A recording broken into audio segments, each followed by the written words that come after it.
Now, as of December 22nd of 1978, the local papers and TV news were reporting nonstop of a man who had been arrested for murdering young Robert Piest,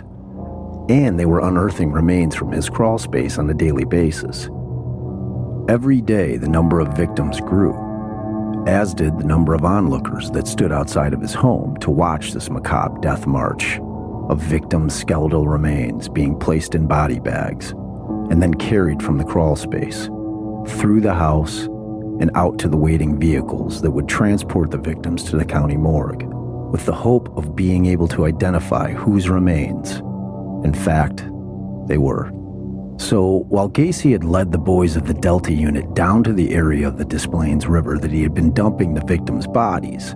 they had not recovered the body of Robert Piest, and this particular task remained of the utmost importance to the Des Plaines police.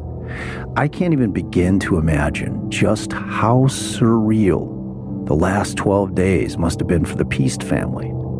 And there must have been some part of them, and all of us for that matter, as parents and as human beings, that until you see your child slain before you with your own eyes, that you hold out some type of hope that this has all just been a vivid, horrible nightmare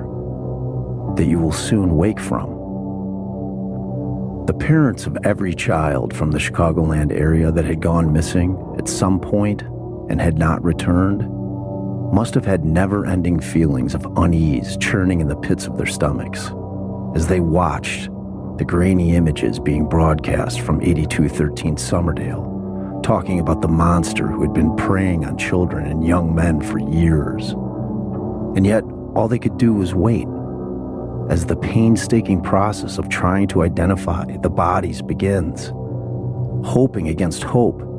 that they would never hear their son's name being read off of a teleprompter by some reporter as an identified victim recovered from the creep's house of horrors. I often think of just how unimaginable that must have been to experience, and I just can't get there in my mind, because it is exactly just that, unimaginable.